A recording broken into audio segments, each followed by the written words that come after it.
Hello and welcome to the Memorandum of Understanding webinar. My name is Leslie Ware and I'm from OSET. This webinar is going to cover what an MOU is, why you should use it, as well as the two different MOU templates that we have available on the SPF website and how to use them. An MOU is a Memorandum of Understanding, also known as an MOA, Memorandum of Agreement. It's a formal agreement between two or more parties. It specifies the data collection timelines and roles, as well as the responsibilities each organization is going to play in your data collection process.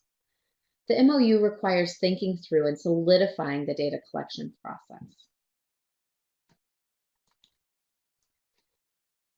We recommend obtaining an MOU for each organization where data collection will take place, or if another organization is going to assist with data collection.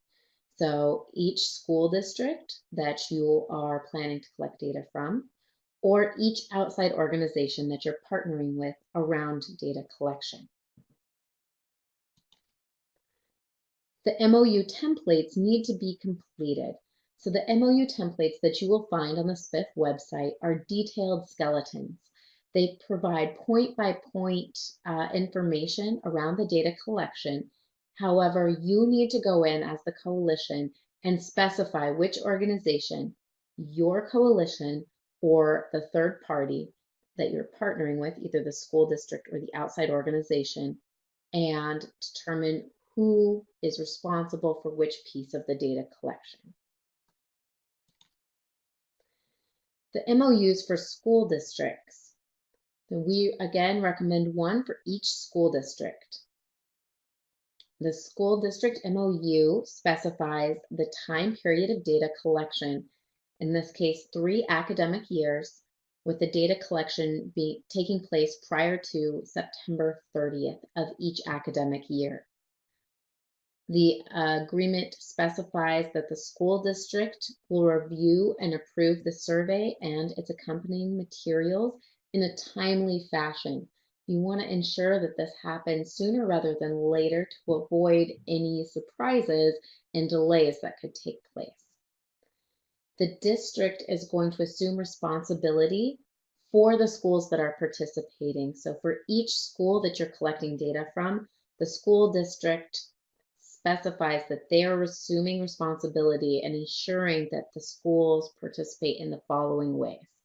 The school district will assist with parent and guardian notification around data collection, as well as any questions or concerns that parents might have.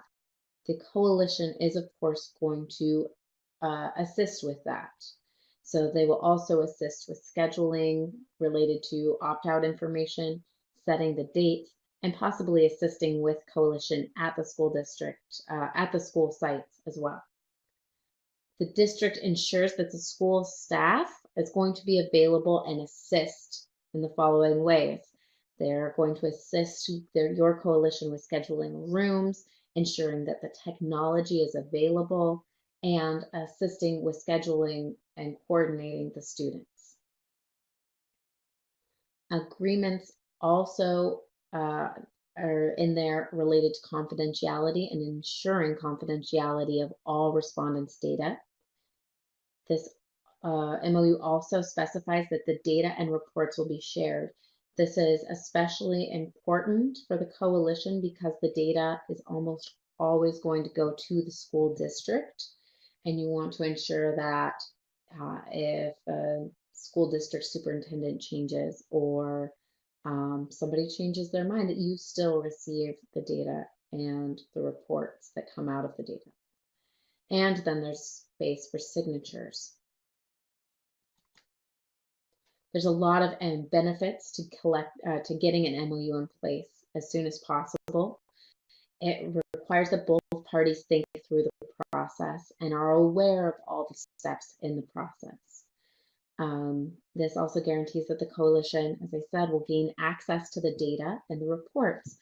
If you're using the OES survey, this is especially important because the school district does own and have access to the data. And it's especially important if you have a single school district in your community or that is collecting data with the OES survey, because of how the data is made available. You need to be assured that your coalition is going to get that data. And it prevents any misunderstandings and complications that can pop up around the data collection process. For instance, ensuring that the staff is going to assist your coalition in scheduling the students, the rooms, the technology, like that you're going to have access to the school, that the school is going to help field questions from parents and guardians, like all those pieces, just to make sure that everyone's thought through the things that can happen and who's going to be responsible for doing what. We found that having an MOU in place can really help grease the whole data collection process for both the school districts as well as the coalitions. The remainder of this webinar is devoted to data collection within the 18 to 25 age group using the Young Adult Community Member Survey. If your coalition is not currently or planning on collecting data from that 18 to 25 age group, then you've completed the webinar, and please visit our website for the Ohio SPF to find the templates, and you can reach out to your local evaluator for assistance in completing and using those templates. If you are planning in the future or are currently planning to collect data around the 18 to 25 age group, please continue to listen to the following portion of the webinar. So data collection for that 18 to 25 age group is less straightforward than it is with the school districts for the under 18. And so we have identified locations where it's easier to collect data from. That includes community events such as fairs and static locations like Job and Family Service waiting rooms or WIC waiting rooms, Head Start enrollment, where the demographic is likely to be available in fairly large numbers. It's usually necessary to get a good sample that you collect at multiple sites or multiple time periods. It often requires partnering with several organizations in the community to collect a good sample for this age group.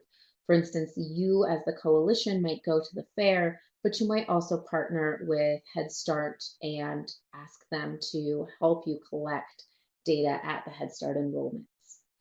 And we have found that it's best to try to collect data from 18 to 25-year-olds in the summer. There's certain times in the summer where it's especially helpful. For instance, workforce locations, waiting rooms tend to be good early in the summer when high school and college students are looking for temporary placement for the summer. And when there are simply more community events occurring. When you collect data for that 18 to 25-year-old group, it's especially important to consider confidentiality. Confidentiality means that an individual's responses are private and will not be linked to them in any way. In small communities where everyone knows one another and reputations are especially important, confidentiality is very important. And when you're collecting using pencil and paper surveys, confidentiality needs to be thought through because this is the time where it's at the most risk.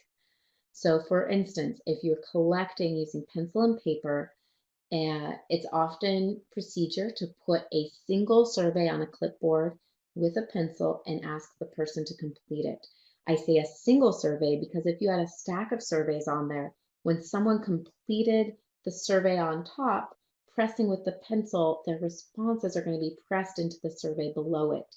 This would allow staff or volunteers who are collecting the data, as well as any respondents who come after them, to see their responses. That's a violation of confidentiality. Similarly, if it's paper and pencil, you need to have a procedure in place for them to turn in their responses without anyone else having access to seeing them. So that could be as simple as having them fold it up and put it in an envelope or a box themselves. And that's usually what's done. That way no one else sees their responses or their completed survey and can associate their responses with them. And then anyone who has contact with the data must understand confidentiality and follow those procedures to ensure that it maintains intact.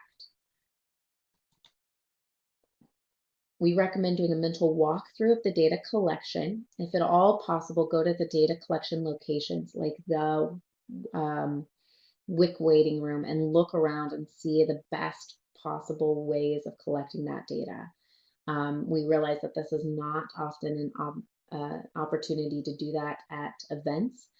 Instead, you should think through places that would be most opportune for collecting at an event. For instance, if you're doing it at a fair, there are often days where there's long waiting lines, like there's a discount to get in. And so it would be opportune to set up a booth at the entrance, and while people are waiting around, they're more willing to collect the data because they're just killing time. That's why waiting rooms are also good locations. However, on most days, fair lines, entrance lines move quickly, and so it would not be a good place to set up a booth. Instead, I would recommend near the bathrooms where people are waiting for family and friends to finish up in the bathroom and are again killing time. That's a good place to collect data. So thinking through those processes, creating step-by-step instructions for collecting the data, that also includes offering trainings, providing a bullet-pointed list of procedures. I would recommend taping those procedures to the envelope or box where people are going to put their completed survey so that the staff or volunteers who are collecting the data can refer to that easily. It should also include a script that people can memorize. The script would make sure that people are in the right demographic, so that age group.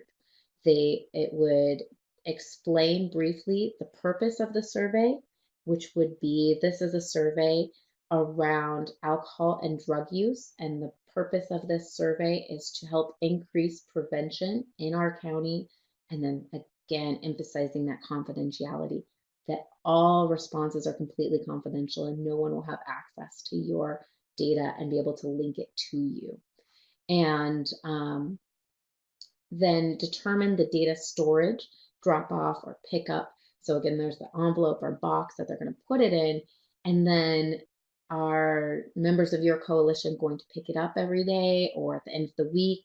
Are you asking someone from the partnering organization to drop it off at a specified location? Make sure you have all those details in place. And again, emphasize the need for confidentiality in all materials and trainings that you offer. These are all things that you should think through prior to completing the MOU so that you can put these details in your MOU for that particular organization and location. So the MOU completion, make sure the MOU follows the data collection procedures that we just discussed. Fill in the specifics. Make sure the partnering organization reads and understands the MOU before they sign it, and offer to provide a brief training if members or staff of the other organization are going to be doing the data collection at their location or at a site. The MOU for the outside organizations, so other than school districts, there's a time period. Right now, the MOU specifies 3 years, calendar years, and that data will be completed prior to September 30th. You cannot change that September 30th deadline. However, if it makes more sense to just do an annual collection, an MOU for this particular, with this particular organization, for instance, an event that's only going to happen once, then you can change that 3-year portion of the MOU. The second and third points of the MOU are the agreements for both organizations to review and approve the survey and materials. So you want to make sure that they see what's there and that they agree to it. Specify who is overseeing data collection and at what sites. Who's the primary on this? If it's in the waiting room at the organization, are you asking that organization to oversee the data collection, or are you doing that and just going to be at their site? And then which organization is playing the supporting role, and how are they supporting the data collection? The sixth point is communication around scheduling and data collection. The seventh is about confidentiality procedures. The eighth point on that MOU template is that the coalition takes responsibility for stewardship of the data. So your coalition is responsible for ensuring confidentiality and specifying what's going to happen to that raw data. The raw data would be the surveys. What happens? Who is going to enter the data, analyze the data, and report on the data? Number 9 is about sharing the data in the databases. So you can customize who's getting the data, who's actually going to get the access to the database. And 10 is about sharing the reports and results. Once you have the data, what do you do with it? Your coalition is responsible for collecting, entering, analyzing, and summarizing your data. This can all be overseen directly by your organization. And as we discussed, you can partner with other organizations around collecting the data. However, for entering, analyzing, and summarizing your data, you could choose to contract that out to another party or organization. If you do so, you need to have a formal contract in place. If necessary, you can contact your local evaluator and they can help you formalize that relationship, that agreement, to ensure that the data is properly entered, analyzed, and summarized. And finally, your coalition is responsible for confidentiality throughout the entire process. That includes entering, analyzing, and summarizing your data. So you need to make sure that any other organization or individual that has access to the data understands confidentiality procedures and maintains them. All right, thank you for joining us for this webinar.